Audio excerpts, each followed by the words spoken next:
大家好，欢迎收看今天的全球瞭望，我是郭崇仁。我们今天访问的对象是山东大学政治学与公共管理学院的院长贝淡宁教授。他的名字英文是 Daniel Bell， 他同时也是清华大学的教授。贝教授最近是以中国的贤能政治模式在外界非常的闻名。我们今天来谈是在长风基金会所举办的一个学术会议里面，会议上也讨论到了自由主义目前出现的危机。Thank you for taking the interview with us, Professor Bell. Thank you.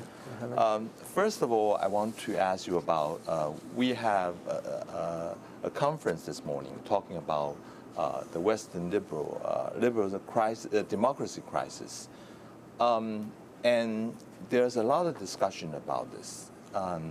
For instance, Mr.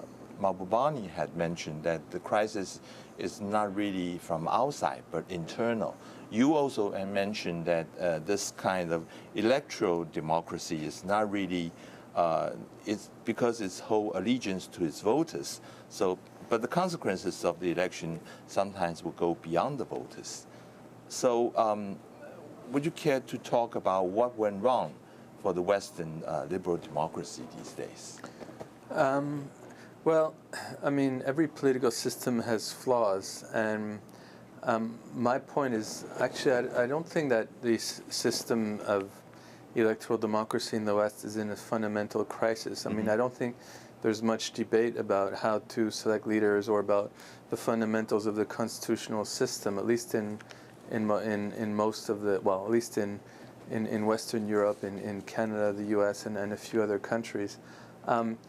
That said, I mean, the flaws of the electoral democratic system are also quite clear and, in some sense, getting more worrisome, namely that leaders without any political experience who appeal to people's worst emotions can get elected. And I don't want to name the leader of any major country, but perhaps it's kind of obvious. And also that most of the, there's heavy pressure on elected leaders to think in short term, to worry about the next electoral cycle, and not to think long term or think about issues that are global in nature. I think all those problems can and should be fixed within the current constitutional arrangements in Western liberal democracies or in Western style liberal democracies. So in that sense, I don't think there's a fundamental crisis, but I do think that the problems arguably are getting worse as well. So you are saying the alternative model can also coexist in the current world? Sure. That's to my mind is an ideal, is where we have different kinds of morally legitimate systems competing to do good in the world, so to speak. I think that would be a healthier arrangement. And the main alternative now, we can call it a kind of Chinese-style political meritocracy, where the public officials are selected and promoted based on their performance at lower levels of government, based on their experience, based on a proven record of superior ability and virtue. In Chinese, it's 贤能政治. Now, like democracy in the West, there's a huge gap between the reality and the ideal, but I do think that the systems in China can and should be improved based on the ideal rather than a foreign sort of ideal. This morning, Professor Zhu Yunhan had raised an interesting point regarding he thinks there's two kinds of crisis for liberal democracy. One is that the economic activity nowadays is mostly generated by big corporations, and they have about 70% of all the GDP. And that would make a democratic system in the nation state somewhat obsolete. And most of the decision will be made by corporate CEO, and they are doing it very different from a democratic way. So the second one is that the internet had really replacing the representative democracy, like in the parliament or something. All the information gathering, all the decision can be done through internet. That also poses a threat for democracy, liberal democracy. What's your response? Do you agree with that? Well, I mean, the idea that corporations owe their allegiance to their shareholders and have kind of global allegiances in the sense that they're willing to pack their bags and move to another country where they could generate more profits. I mean, that's not a new topic or a new threat to democracy. That's always been the case. There's always this tension between, we can call it, global capitalism and national democracy. And that said, I mean, bigger countries like the U.S., I think, have more power to deal with those issues than smaller countries. But I don't see that as a new threat.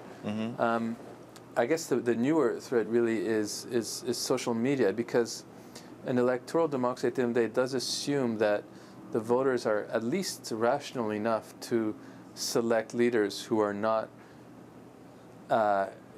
stupid and also not fundamentally immoral, right? I mean, and if social media tends to, let's say, dumb down voters and polarize allegiances, then that does pose a threat, a relatively new threat as well, to electoral democracy. But again, I don't see the solution as kind of overthrowing it or replacing with any new system. I mean, we have to think of new ways of having relatively of having voters who have relatively sound judgment, and if they don't have sound judgment, we have to think of new ways of somehow trying to increase the likelihood that even though the voters don't have very good judgment, that the leaders that they select are not crazy. Yeah. Let me bring back to the Chinese model again. You once argued that there's no simple classification for Chinese model.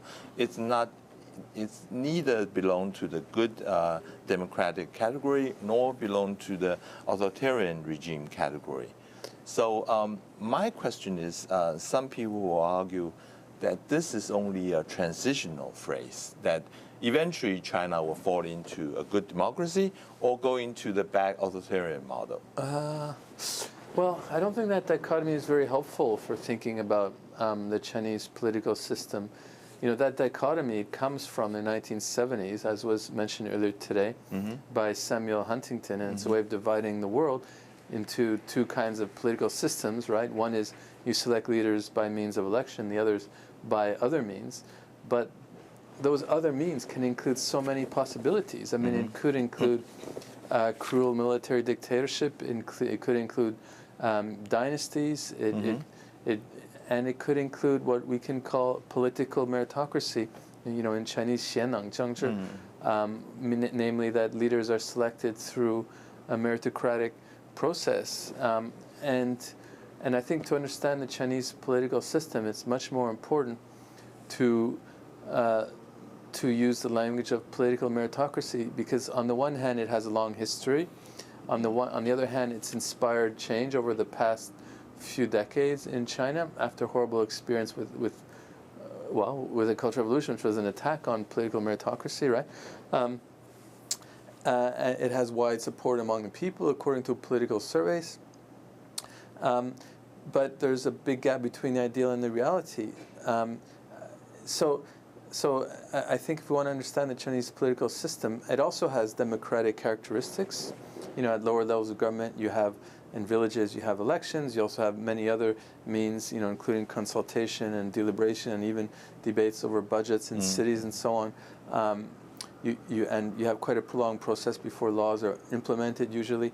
So, and there's, of course, there's authoritarian characteristics too, as we know. You know, increased repression on again, and more restrictions on freedom of speech.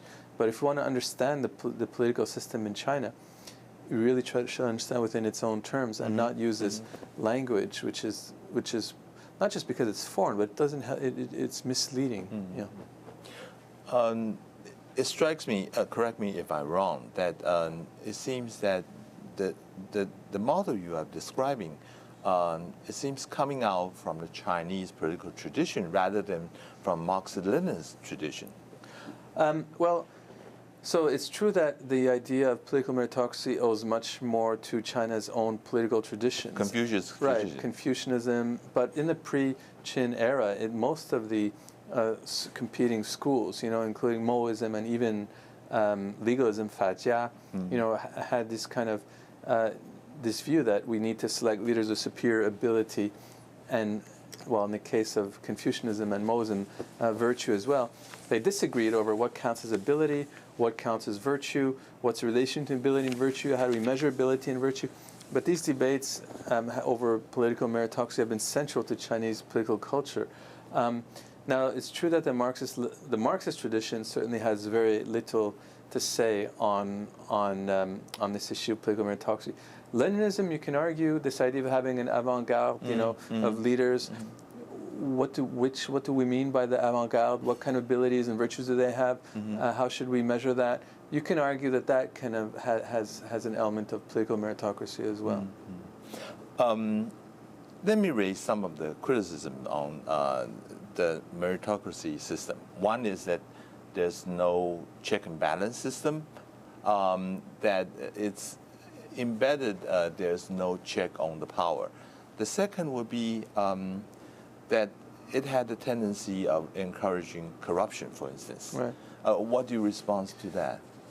So I wrote a book on the topic, and chapter 3 is called "What's Wrong with Political Meritocracy," where the first issue, as you suggest, is how to limit the power of rulers, given that there are no regular elections to remove power, to remove leaders that the people are dissatisfied with. But elections that's one way of checking the power of rulers, but not the only way, right? I mean, what happened in China, let's say in Imperial China, there were quite a few checks on the power of rulers, informal checks. Not, no check is perfect, but you had the court historians, the shiguan, who would monitor the words and actions of rulers, and that would set a constraint on rulers because they would worry about what the historians would say, and they would worry about how their legacies were viewed. The emperors were educated with Confucian morality at a very young age, and the bureaucracy, as you know, the so-called bureaucracy, in fact, they had exercised political power, were selected through these very competitive, examinations. We can call it the Keju system, which also provided some sort of check to ensure that rulers passed a certain degree of, there were checks on quality. Now, in the modern era, as you know, in the Cultural Revolution exposed the downside of having no checks at all on rulers, where there was one ruler who exercised arbitrary rule, and then there was an effort in the period of reform to think of new ways of checking the power of rulers, such as term limits and age limits and collective leadership. Now, some of those, as you know, have been lately, questioned, but at least not all the checks have been removed. Collective leadership is still an important check. There won't be, no matter what happens, if there's in the case of in the case of Mao, if he went kind of old and a bit crazy towards the end, there was very little way of checking the rulers. I don't think that's going to happen, no matter who's in power anymore. Let me focus on the corruption or the anti-corruption Right. campaign that is going on. I mean, there's some design, there's a systematic way of checking the corruption, but it will have to be President Xi himself to get involved and then started the anti-corruption campaign. That will really make it works. I mean, although there's a system, there's also 人治 get involved with it. What do you say response about that? Well, so I think before Xi assumed power, there was a common view expressed by the leadership that corruption posed a very serious, almost existential threat to the political system. And that's precisely because political meritocracy was an important justification for the system, right? If you have a system where the leaders are supposed to have above ability and virtue, let's focus on the virtue part. The minimum, let's say, standard for virtue is don't misuse public resources for private or family interests. Don't be corrupt. Now, if the rulers are corrupt, then it means that they're not virtuous. It means that the whole meritocratic foundation of the system is being questioned. So, and there was tremendous amount of public anger against corruption, for simple things, like whether you had to go to school or to hospital, you had to pay bribes for your children, and there was a tremendous amount of anger, and officials were viewed as corrupt. And if you look at Chinese history, why did why did dynasties fall? Why did the Ming fall? Why did the Qing fall? Very important reason is that corruption got out of hand. Why did maybe this is a bit sensitive to say here, so I'll say it anyway. Why did the communists defeat the Kuomintang in the Civil War? I mean, a very important reason is that they were viewed as less corrupt, right?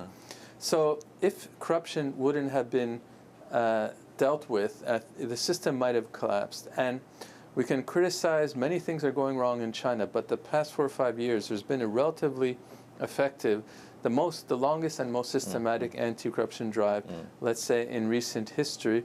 And I think it's been effective in changing the way things are done, to a certain extent in changing attitudes as well. I mean, I see it as dean of a big faculty at Shandong University, where, our big problem, to be frank, isn't that we lack resources, it's that it's hard to spend resources because now there's so many procedural, let's call them obstacles in place to ensure that resources are not misused, which is a good idea. But on the other hand, because of this increased paperwork, it becomes much more difficult. And I think to a certain extent it changes people's minds too. Like 10 or 15 years ago, it wasn't viewed as a terrible moral sin, even though people knew it was bad. To splurge, to use public expense to splurge on meals or baijiu or whatever, but now I think it is viewed in that way. I mean, here's a parallel. Like when I first came to Beijing about 15 years ago, drinking and driving, people knew that it was bad, but they often did it anyway. But there was a very serious campaign to crack down, and they did all these.